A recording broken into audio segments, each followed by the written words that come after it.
With the AVGN movie, we wanted the special effects to be as practical as possible because most movies today use all computer-generated effects, and we think the effects are much more exciting when they're done in front of the camera.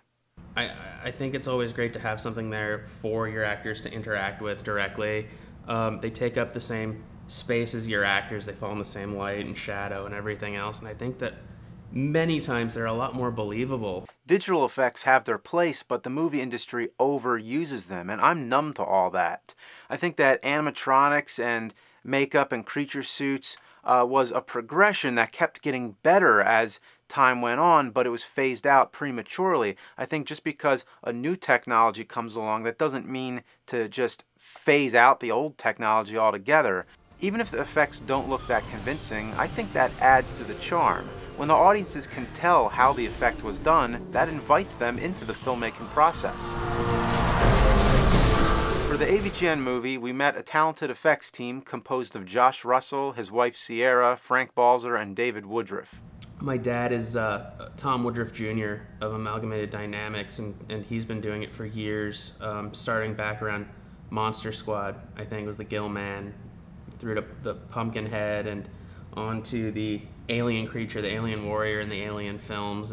Well, we had an alien for these guys. The alien we needed was a reinterpretation of the alien in the E.T. game.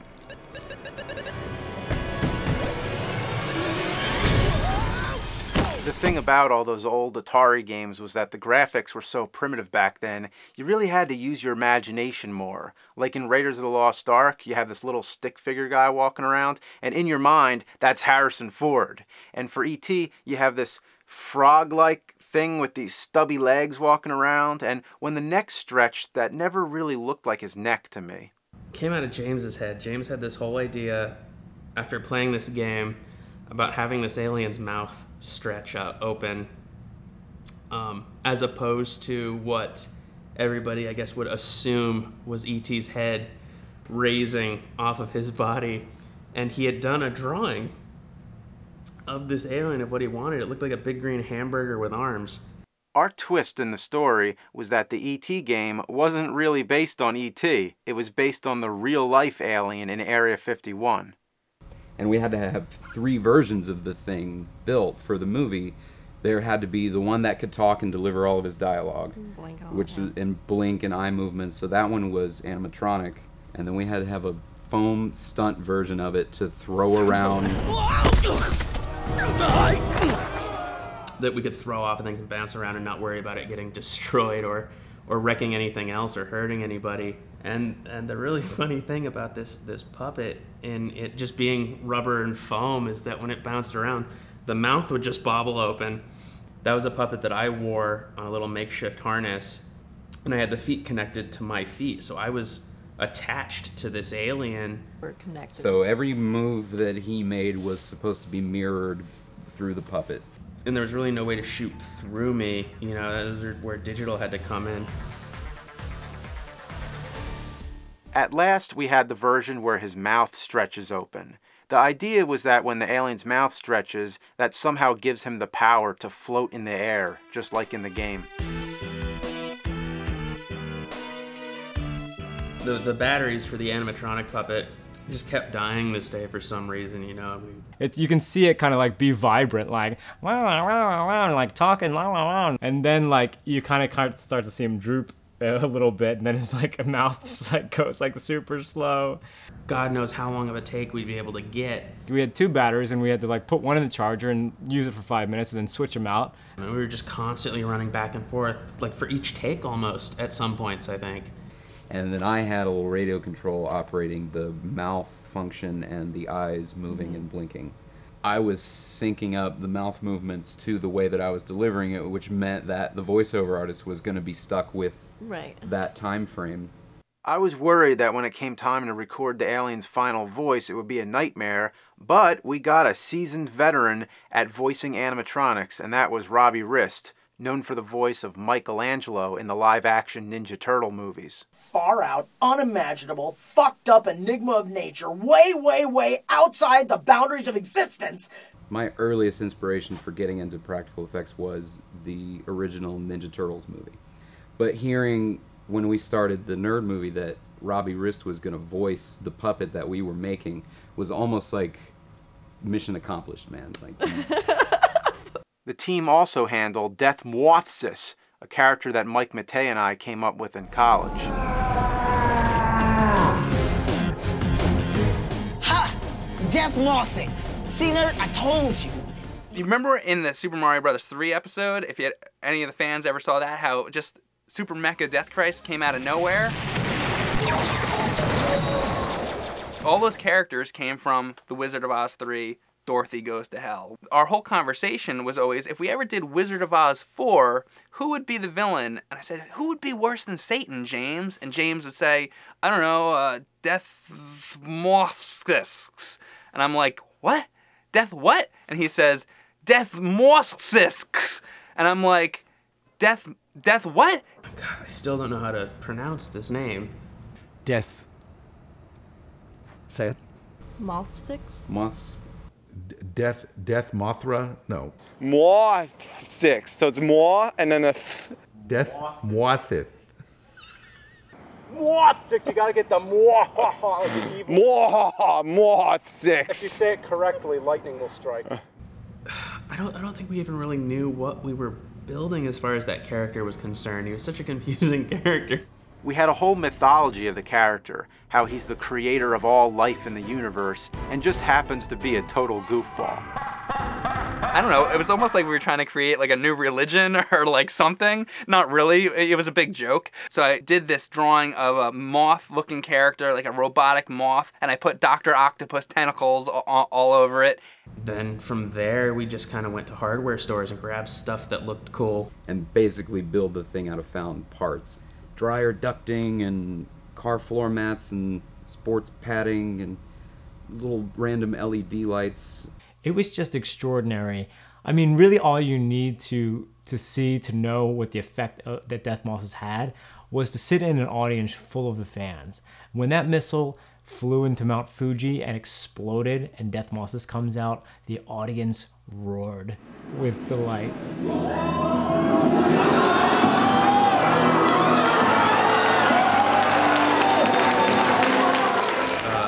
I actually portrayed Death Mwothsis for part of the movie.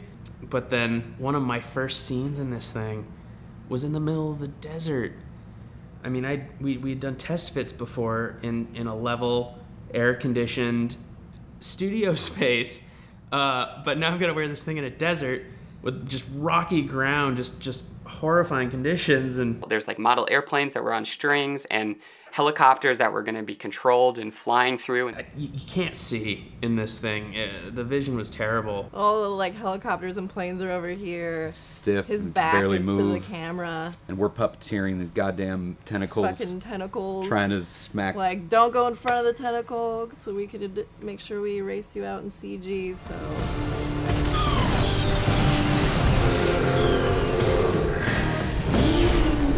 Then a totally different thing, while we're on the topic of special effects, was the scene when the nerd pukes on Mandy. So what do you think about that, nerd? of course, they wanted this giant scene with this vomit coming out for, you know, long takes. Obviously, that was done with sort of a mechanical device that was sort of a hose running up through a sleeve. There's always tension on those kind of moments because when you know you've only got 1 or 2 chances to get it right, you get a little stressed out. We could do a costume change, but really the big thing was her hair. Like, drying her hair out apparently was going to take like a long time to just like wash her hair and dry it and make it back to normal. Was going to be a stop down that we just really didn't have time for.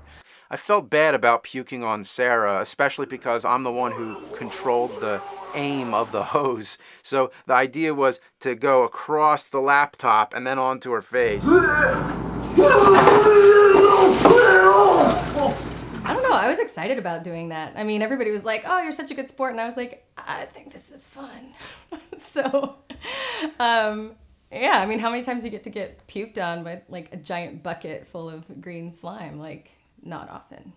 It was like a soy milk based vomit that they did, so I know we didn't have a shower on set, so she drove home with that. I can't imagine what that smelled like. And he's like, whoa! And he's like puking, and it was Puketown, USA.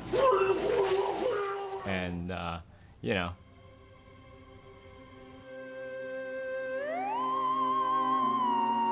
Then there was the scene at the famous Vasquez Rocks. Getting up on that thing was a hike. From the pictures, it doesn't look quite as daunting as it is, but when you get to the very top where we actually place the spaceship, you're literally crawling on your hands because you can't stand upright. You're leaning against the rock so you don't fall off. So hiking this massive disc that I think was like 8 feet wide, if I'm not mistaken, all the way up to the top of Vasquez Rocks, and then attempting to try to get it to slide fully down this cliff.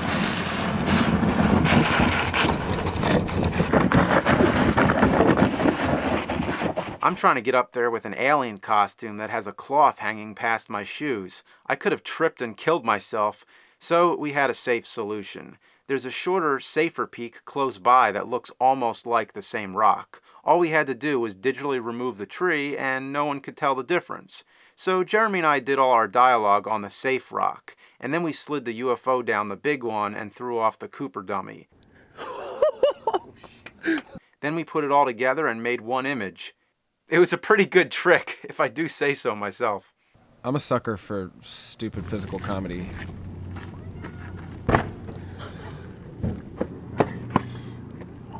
You see the dummy fall down, and then he just kind of walks out and dusts off his shoulders, and he's good to go.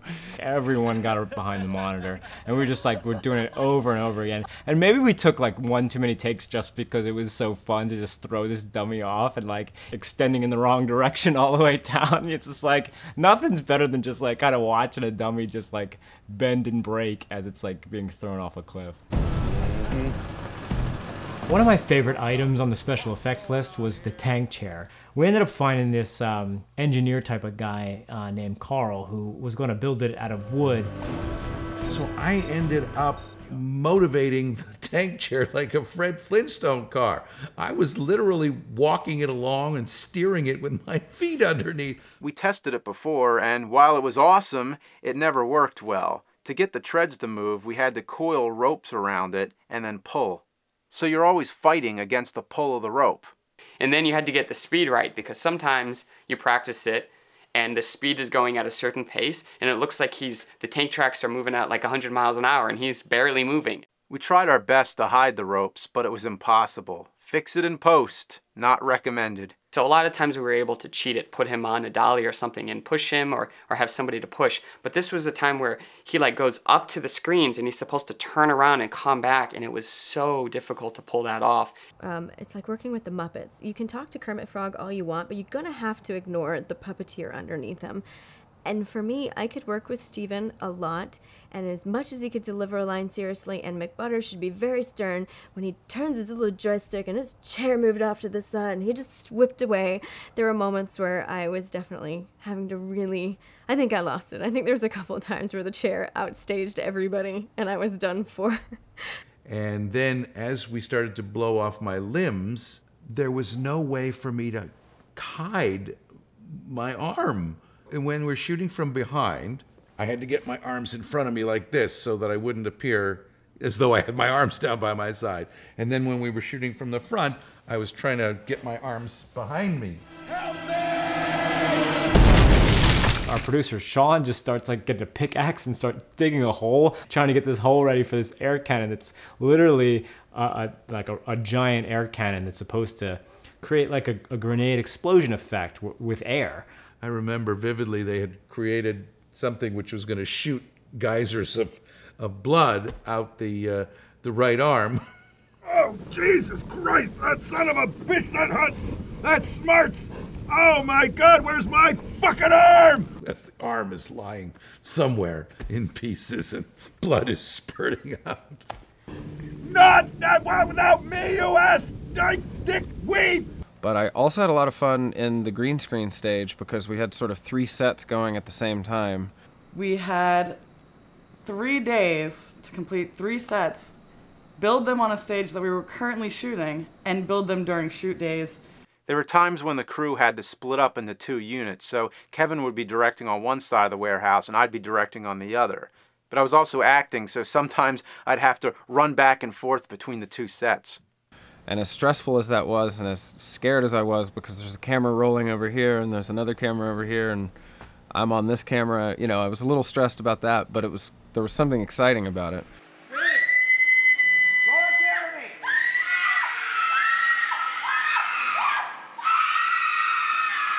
Part of the green screen stuff, you know, we're falling through the air. Like, they put you in this harness and it's supposed to look like, oh, you're floating in the air. But that's not at all what it's like. You're like zipped into this harness and it's like holding onto you for dear life. And like, you have to like squat in order for them to like pull it tight enough around your legs. It's not comfortable.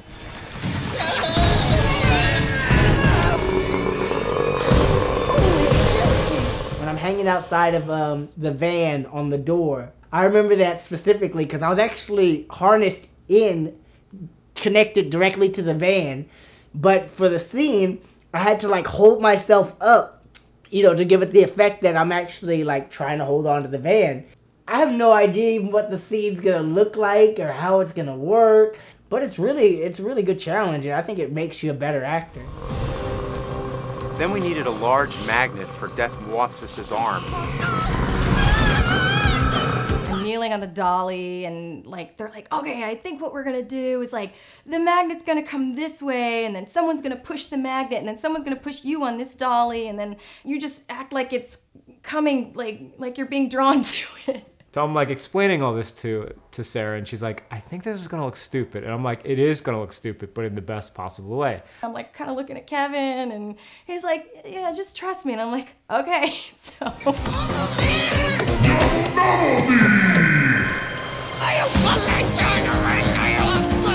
Death Watsis travels from Mount Fuji to San Francisco to Las Vegas. I always wanted to see a movie with a monster destroying Las Vegas, because Las Vegas is like all the famous landmarks combined into one. All the major buildings were made by a team of Robin Brockway, Scotty Scheifer, and Chris Hillman. These scenes were filmed in the Philadelphia area almost a year after the main shooting began. Originally, all the buildings are going to get made out in California, I think, weren't they? Yeah. And then that's actually what happened. It was kind of a last-minute save, basically a last-minute save that we did making the buildings. I had heard that James and the crew had run into a lot of difficulties out in LA. I had roughly about 4,000 square feet of available space in my warehouse that was not being used at the time, and basically said, if you need it, it's yours. You know, I fly from LA to Philly, and by the time I got there, like, things were already underway in this, like, Santa's workshop kind of thing, where it's just like, you know, James and I just kind of stepped in and started, like, you know, answering questions about, like, you know, how is this going to break? Or, like, what's the perspective on this? And how much detail do we need to put on this side of the building? Because is it going to be on camera and all, and that sort of stuff. But it was already looking awesome. I made a scale sheet to show how big Death Watsis was in comparison to the other buildings. Early on, some people were confused, thinking the scales were wrong. But this wasn't the real Eiffel Tower in Paris or the real Empire State Building. These were their Las Vegas counterparts, which were much smaller than the real thing. So technically, we were making miniatures of miniatures. We even planned out the path that the monster walks through the city so it would be accurate for all the people who know the geography of Las Vegas. But on the other hand, if it doesn't make sense, that's the way Las Vegas is. You go to one place and you just end up somewhere else. Action!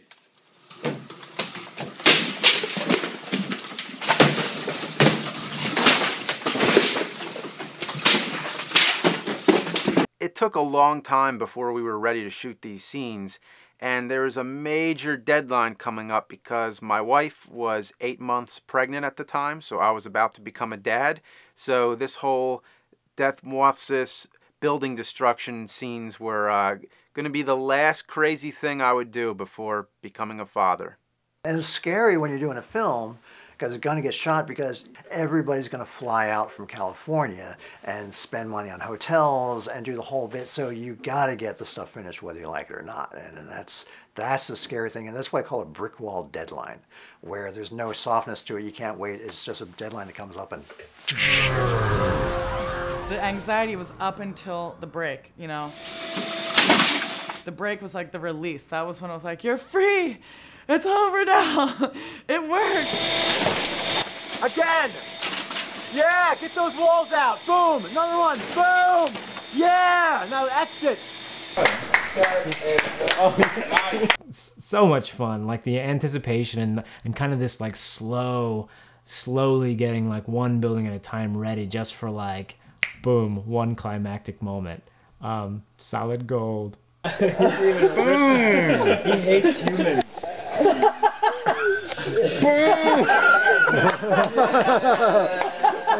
Awesome miniatures, and it blew my mind when I first saw them because there was, I mean, we had an 8-foot tall replica of the Golden Gate Bridge, and we had like a 6-foot tall replica of the Luxor, and a 5-foot tall replica of MGM Grand and Mandalay Bay. Oh, and a gorgeous Eiffel Tower. The thing was, I mean, it was almost so pretty that we didn't want to destroy the Eiffel Tower. The Eiffel Tower was the one that really came apart, interestingly. I actually made it mostly out of plastic, so it would bend. It was supposed to be little girders and all that bending, so it's actually a combination of plastic and then wood going across. So it did a happy accident when it got pulled. It actually split down the middle in all the pieces. It's almost like a zipper. All right, turn around. Right there, pick it up and toss it. Yeah! Yeah! The amount of detail in these miniatures was absolutely amazing. And it was bittersweet seeing how beautiful these things were recreated, only to realize they were going to go through 1 or maybe 2 shots and be completely obliterated.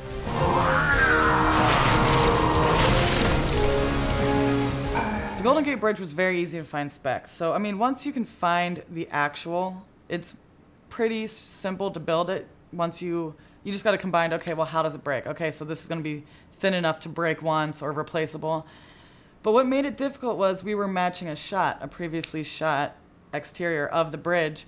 James had such a great idea about sort of using, basically just sort of sketching onto our monitor screen. So you have the plate shot that we knew we were going to use as our background, and then it was a matter of putting the miniature the right distance from the lens and filling the space properly where we could comp that miniature that gets broken in half, where we could comp that into the plate and have it be believable. We're rebuilding the parts that are going to break. How do you make it so it's the exact same size and distance for a guy to fit here? You know, on the day of breaking it, we want this to be as badass as possible. We want it to be aggressively rip it off and, you know, whatever happens, happens. Realistically, this camera is a lot of money and we can't break it. So this big piece of like thick wood and flashing, when it gets thrown and broken, it can't hit this camera. And it was headed directly for the lens because that's what made the shot look the coolest. And Scotty caught it. Now reach up and start breaking it. Break it. Nice. Love it. And it was just us, just kind of like all hands on deck. Like, you know, I would puppeteer, and you know, everyone would do a little bit of something. Matt Conant was the one who braved the task of wearing this really heavy suit. And it was an awesome costume, but it was a lot of components. I don't know that any of them knew what they were in for. This thing was insane. It was God knows how many pieces that had to be put on a specific order, you know, and you know, plugged in and put into place properly. It was sort of, we were all learning the process of putting this suit on. So one day on set, we decided to weigh the costume, and we weighed me with and without the costume on for the easiest way. Stopped on 248 minus 187 equals 55. 61. Yeah, that was close. And then Scotty actually ended up wearing the Death Mossix costume for a little bit of the destruction stuff. Scotty comes in like an uncaged gorilla, just starts swinging at everything, smashing buildings. Great job, but it took a toll on the suit. So especially by the end of the shoot, the costume was really falling apart. So there was a lot of pieces that were held together with duct tape and zip ties.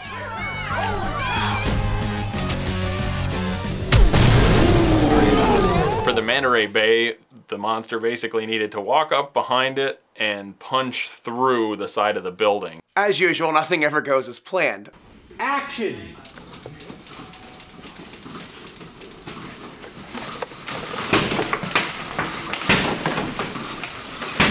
Not broken yet. Cut. Damn. What the fuck, dude? What did I hit? Everything but the glass was breaking. I punched this thing like 5 times, harder and harder each time, and I'm putting my whole back into it, and this glass is not breaking. I'm sorry I tried to put your hand through this, man. So we did it a second time. He had used one of those little devices you use to break a car window that you were supposed to put on, they're spring-loaded, push it into the glass, and eventually once it recoils and snaps, it breaks the glass. Well, Matt had it wedged into his glove.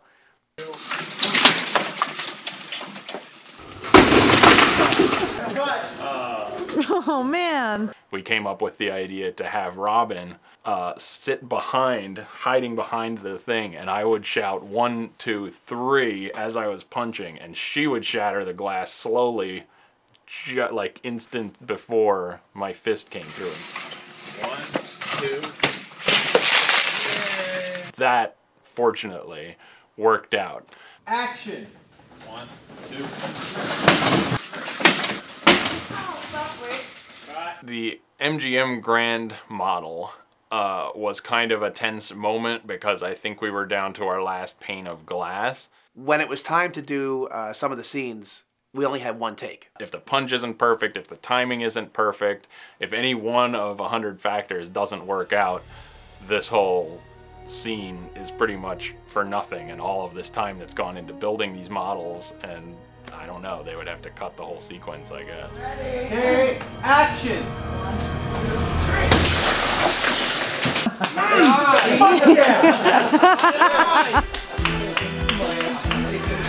The room went quiet and you're like in a bliss and like everything is white and nothing makes sense. You don't remember where you're from or what happened before this project. But then you find yourself slowly in the shreds and the scraps of MGM Grand. I can't talk about it right now.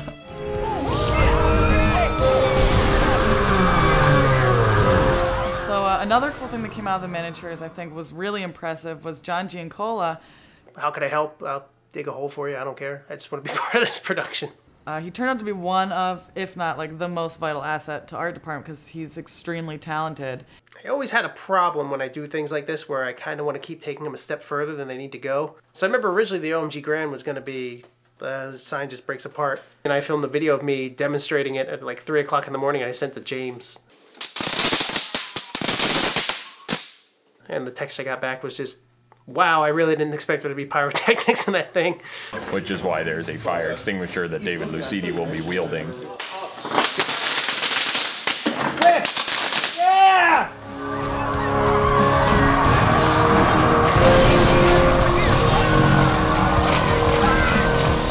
And that's the martini cut.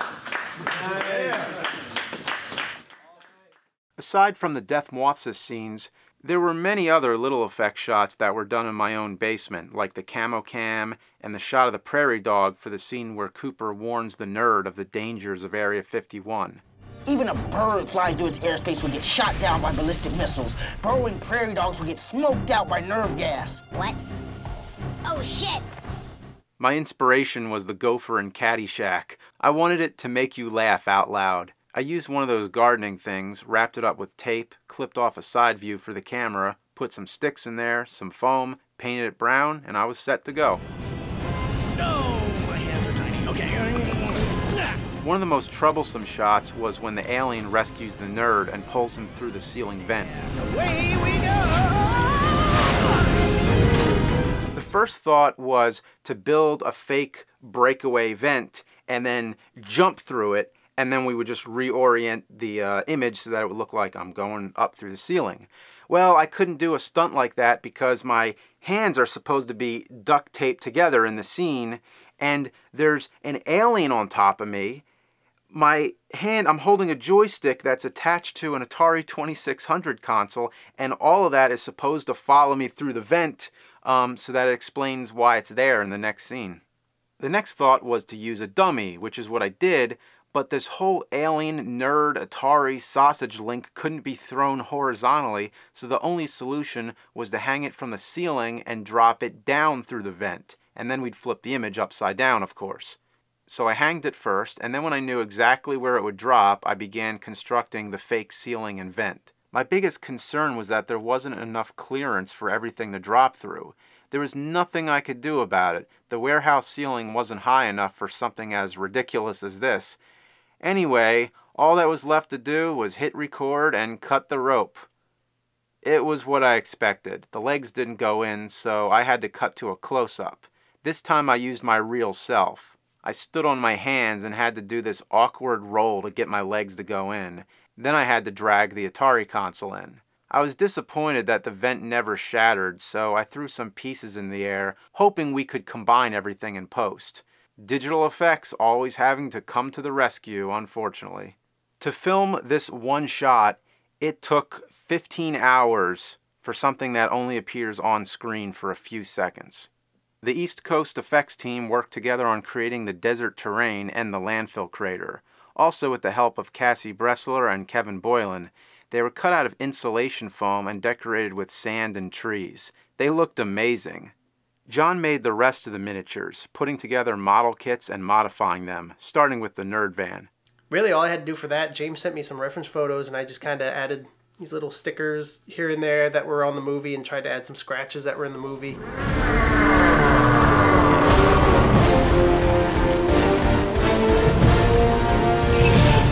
Mike and I filmed the van scenes. We got Death Mothis' claw picking the van up and all the shots of the van moving. The part that I did was I was actually pulling the van on a string. We wanted to make sure you couldn't see the string, so we got a special sort of magician's string. The crazy thing is how I got this invisible piece of string onto the van, because I had to tie it to the fucking van. And you ever try to thread a needle? Imagine that times about 10, tying an invisible fucking knot. So anyway, so I finally got it on there, and I carefully brought it over to the table and put it down. I'm holding the string, and then I'm like, am I even holding anything right now? So I pull it, and sure enough, the van starts moving, so apparently there was a string. Then we filmed it rolling down the hill. With buckets of water and hose handy, we stuffed it with sparklers and firecrackers and lit it up. So, you want to see what's left of the van? Yeah, I haven't seen this. So here's the van. And yeah, this is kind of bizarrely rewarding. This is exactly what I wanted to happen to my month and a half worth of work. Then there's the miniature plane. First off, none of us could figure out what the hell plane this was because the cockpit had to match what was used in the movie, which had to fit two people side by side. And that's a pretty bizarre design for a military aircraft. It exceeded my expectations with a tiny nerd and alien in the cockpit. Those are great. For the sky, I tried a rear screen projection so that it would resemble a classic film, but when the projector was behind the screen, it made a terrible glare, so it would have to be projected from the front. The problem here was the shadows, so it was really tough finding a camera angle that would work. I hung the plane by a couple strings and put sparklers in the back. Once I light the sparklers, they can only burn for a few seconds. I used a fog machine to simulate clouds passing by, but the fog would linger too much, so I used a fan to make it blow past. But whenever I tried to light the sparklers, the fan would blow out the flame. So I had to light the sparklers first and then quickly turn the fan on.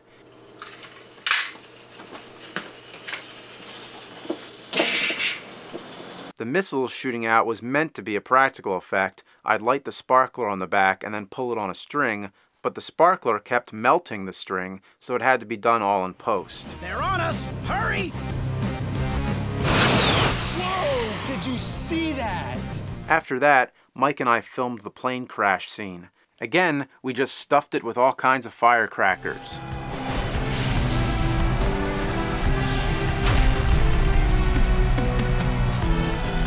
You ready to see the fruits of your labor? Yeah, and yeah, there's our jet. This is just a hunk of plastic from like the front back. I think the only thing that remains that like I did originally was some of these little decals on here, but yeah, this guy went down pretty good. The next miniature to be finished was the tank. I was real happy to see how closely it matched the real one. The only difficult part, the treads didn't move, so we had to shoot them in a way where it wasn't too noticeable.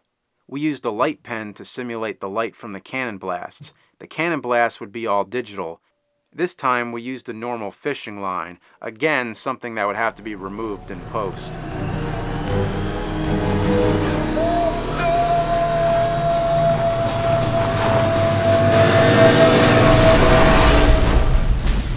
The pyrotechnics we did that night looked awesome. It was our best yet.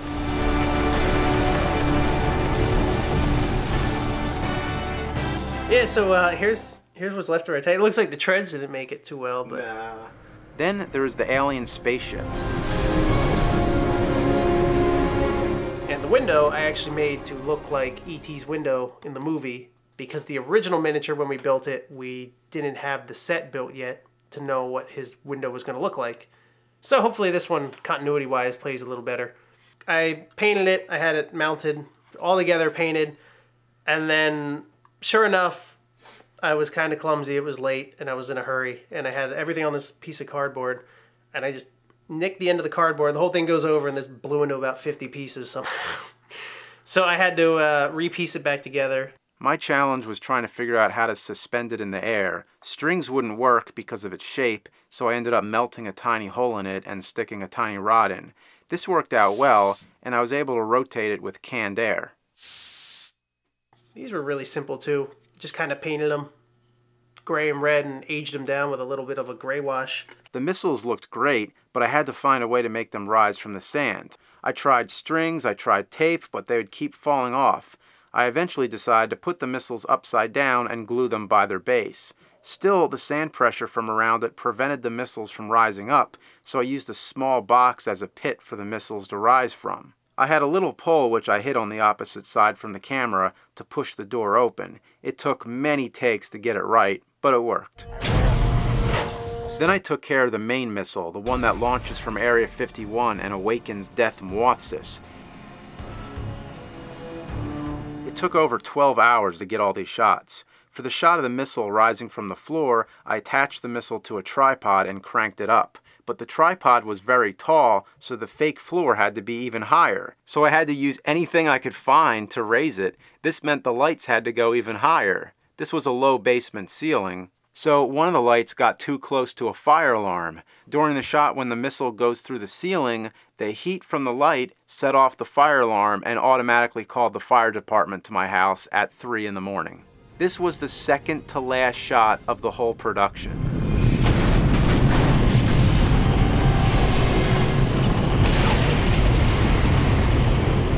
The last shot was an easy one, the miniature buildings from Area 51 that looked like the E.T. game. We were all kind of scratching our heads on how to do these, because it was take the Area 51 buildings in the E.T. game, but try to make them look realistic but similar to the E.T. game, but look like they served a purpose. Maybe they could be like office autopsy type buildings. There's a part that goes on top of here, and there's actually like office doors here that look like they lead in. And just all these little tiny fun accessories. I think this is a gear locker that actually opened up and closed with machine guns and stuff in it.